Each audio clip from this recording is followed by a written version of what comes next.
Just here to get straight to the point, my wife and I have been married since we were 25. We are 38 now. We met in college, got married, and everything has been great. We both graduated, got good jobs, and started our lives together. Me and my wife both made good money, so money was never an issue for us. My wife worked for her dad's small business, while I worked for a very large company. After a few years, my boss left the company out of nowhere, and they needed someone to take over. The only person who knew how to run the department was me. So I got a major pay jump, a better bonus, and better benefits. So at 28, I was making probably 3 times more than my wife. That same year, my wife gave birth to our first daughter. Then 2 years later, our second. My wife, due to working for her father, was able to be more diverse in working. Well, around 5 years ago, my father-in-law passed away unexpectedly. That left my mother-in-law and wife in a hard position: sell the company or run it themselves. My mother-in-law had no clue how to run it, so my wife said she would do it. After my wife took the company, it did just as well as when her father ran it. With that being said, my wife got a huge pay increase, more than me. I was proud of her. Going from a basic worker to running a whole company isn't easy. Anyway, our daughters started suffering from not seeing their parents. Me and my wife discussed one of us staying home.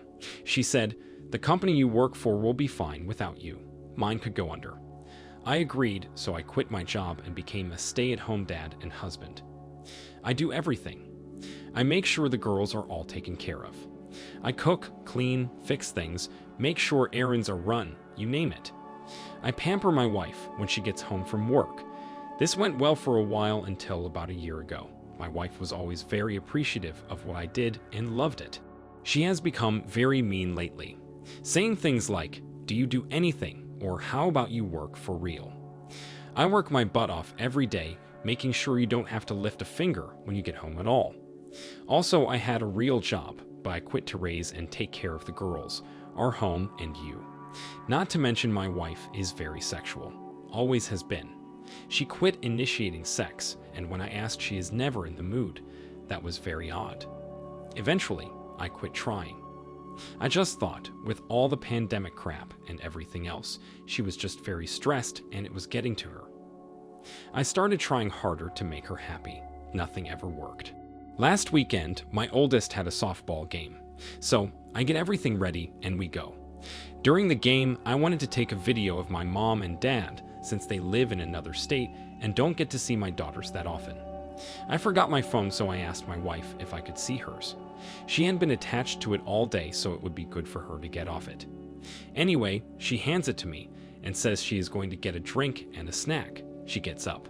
I video my daughter when a message comes up on some app. I check, and I can't even fathom what I see. My wife and this guy from her work, who is 8 years younger, are sexting and sending videos and pics, talking about how great the sex was, and then me. He is saying how I am some wimp who can't get a real job taking care of his woman, and my wife agrees with him. I couldn't believe what I saw. I was so devastated and angry all at the same time. I heard my wife coming back, so I closed the app and started videoing. On the ride home, and when we get home, my wife tries to talk to me, and I am not in the mood. Eventually, we lay in bed, and for the first time, I guess they hadn't met in a while, tried to have sex. I tell her I am not in a mood. She says, "If you are going to be a bitch about everything, you can sleep on the couch." I got up and went to the couch, and now have been here since. I don't know how to move forward with this. I really just don't know where to start. My wife was my everything, my girls are my world, and all of that is dying. Update. First off, I do have the text, pics, videos, and everything. Second, I don't any of the company. It is 50-50 between her and my mother-in-law. Third, I can't sleep in the bed. I have been sleeping in the guest bedroom every night, and that is where I will be staying. To answer, I have decided to divorce her. Anyway, this morning I called a firm in another town to avoid anyone finding out. Thankfully, they were able to get me in this morning, as someone had canceled. After dropping off my girls, I drove over there. To make a long story short, he is a very good lawyer. I showed him what I had. He said that luckily for me, with the evidence I have, she will be pretty much screwed in the divorce. Seeing as I quit my job to raise our girls, she is never home, she is having an affair, prioritizes this man over me and my girls, and she will lose very easily. He basically said we will get child support and alimony. I will keep the house and she will have to pay for it as long as my girls live there. Also, he stated that we could even try for more money, since I'm considered no longer viable in the working world, to help me pay for more education to get a job. Some of you were right. He said to not work until after the divorce is over. He said since you are the husband, if you have a job, you can lose a lot of this. He asked if I wanted full custody. I said that I don't mind my wife seeing her girls on the weekends every once in a while, but I would want mostly full custody. He said since she had an affair in the marital home, I can basically do what I want. He also stated that bringing over a strange man to the house put the girls in danger and makes her guilty. So, I will be going for full custody, where she can get weekends once, maybe twice a month. No man will be allowed around my girls, and if there are, she could face problems with me if I find out. I just don't want that piece of garbage around my girls. He eventually said to keep quiet until the draft are ready, and then he will issue someone to serve her and have it issued that she is required to leave the home. He said he should have it done sometime next week. Update. To preface, I have talked to my lawyer about these posts. I didn't go into too much detail. They did tell me though, as long as I keep them brief and not super specific, that I can post, but I just have to be careful about what I put on to not lead to too many details. That is that. We will start with the test. I was able to get an STD on myself and a paternity test on my girls. I came out that I thankfully have no disease and I am clear.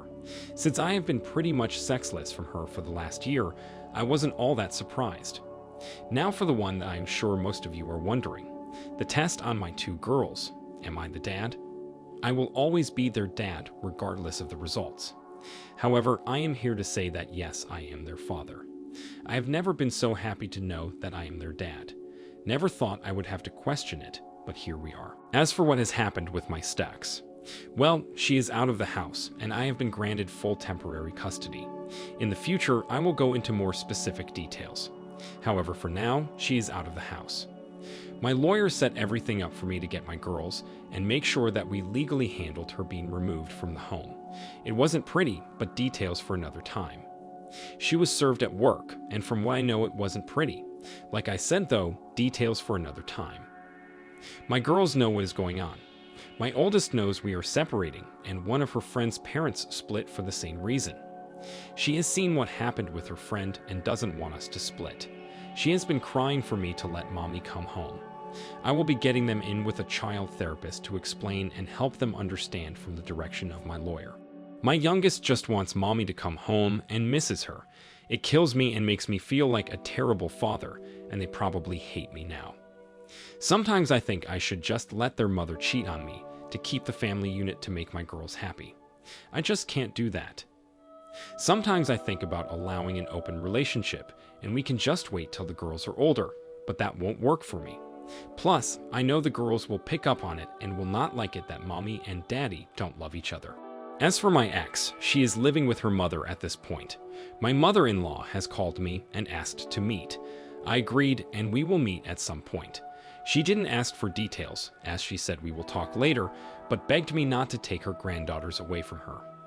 I said you are a great and loving grandmother, and as long as you can separate my girls from what is going on between your daughter and I see no issue with you being able to see them, and I will not take them out of your life. She thanked me, and that is it. My ex has been trying to call me and text me trying to figure out us. Under direction of my lawyer, he has had it set up so that I can talk to her through a trackable method, and it is purely about the girls. No more, no less. So that is it for now. We'll probably keep updating, and once this is all over with, I will make one big update for all the details I have to be careful about as of now. Update. So first off, I had Thanksgiving with my STBX and MIL. I did this purely for the girls and made sure with my lawyer this was only about the girls and not about reconciliation. That was taken care of. First, I met with my MIL pre-Thanksgiving. We met and had a pretty mutual discussion. Mainly just things about how we will handle my daughters after. My MIL did tell me some stuff about my STBX. I guess my STB ex was cheated on by her high school boyfriend. Didn't even know she dated anyone. I guess this guy came from one of those families, according to my MIL, and they told her to avoid him. Well, I guess one night she caught him with his head under another girl's dress and tongue deep in a girl's jewelry box. She had a couple of boyfriends they met in college, but she knew they wouldn't last. She said that as soon as she met me, she found her son-in-law. She says she is so sorry for her daughter's actions and will make sure that she doesn't try to do anything problematic with the divorce. Anyway, a couple of days before Thanksgiving, my MIL asked for me to come over for dinner with the girls. I asked if her daughter would be there, and she said yes. I said I can't be with her there. She said she understands, but asked if we could put on the holiday one more time for the girls. She said, I know you have a lawyer. Ask them, and if they said it is a bad idea, I get it. I did, and they said to tell your wife via the app. This is purely for the girls to avoid any confusion. So I did. She had contacted me before about coming over. She has been begging me to see me and the girls. The girls have been begging me to see their mom. I swallowed my pride for my girls, and we went. It was awkward. My STB ex gave our daughters a hug fine, then tried to hug and kiss me. I just avoided her and went to give my MIL a hug. My STB ex tried to act like husband and wife and was trying to talk to me. I answered with yes and no's and helped my MIL finish dinner and clean up. My MIL is religious and wanted to do a prayer, and my STB ex sat next to me. I held my daughter's hand. My wife tried to grab mine. I pulled away. I know it may seem petty, but I don't want her touching me. I am an atheist, but out of respect for my MIL, I go along with it. Dinner was fine. Again, STBX tried to act like we are going to be married and asked about Christmas and vacations. When she mentioned this stuff, I knew going over was a mistake. We finished dinner, and I pretty much got up, cleaned my daughter's dishes, then was ready to go. My daughters wanted to watch a movie with their mother that we always watch. I let them, and my STBX tried to cuddle next to me on the couch. I sat in the chair after that. My MIL was very mad at my STBX the whole night for how she acted. I could tell by the looks she gave her. My daughters fell asleep, so I carried them to the car. I went in to grab something, and my STBX grabbed me in tears, begging me to work on things, and that she wants to be a family and is so sorry for what happened. Before I could say anything, my MIL grabbed her by the hair, not joking, yanked her, and told me goodnight, then began yelling at her daughter. My wife is still calling and begging now to work on us. I leave her on scene. I will only talk about the girls, and I am sure they are going to want to do the same for Christmas. I don't know if I can or if it is okay. Once again, I will discuss this with my lawyer. Final update. This will not be long, but things have gotten very bad for my girls. Basically, my girls had 2 sessions this week with their therapist. The first one was good. My girls came out with what seemed to be more peaceful and calmer than usual. I talked to the therapist after, and she seemed to be very good and understood my girls well. So I took them to their second one, and things went horribly. Basically, the therapist explained in age-appropriate terms that the reason me and their mother are separating is because their mother cheated, had an affair, and betrayed me. I knew eventually she would, but I didn't think it would happen this soon. I went to get my girls, and basically, it was a burst of tears and them climbing all over me and giving me hugs, crying, saying they love me. I am happy they love me, but this is not what I wanted to happen with my girls. I asked the therapist why did she tell them. She said the girls knew you two are separating, and the girls noticed you seem to be really mean and unloving with their mother. Your girls aren't stupid, she told me. They know how you are, and they know how you treat their mom. They wanted to know why you were separating. I tried to walk around it the best I could, she said, but the girls are not going to progress in therapy if we don't tell them. I am not going to go into detail on what exactly she said to them, but it was age appropriate. They now know the age-appropriate version of their mother being unfaithful. I think my oldest could maybe handle this and be okay, but not my youngest. So we get home and my girls won't let go of me.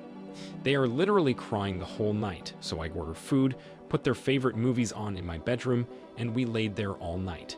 They fell asleep, and I went to the bathroom and just cried. My Stex doesn't even realize the pain she is causing our girls. I don't know how I am going to deal with this. The therapist told me we could try medication for a bit till they get used to the new normal. I refused to do so, which she supported and said it was just an option, as I'm not drugging them.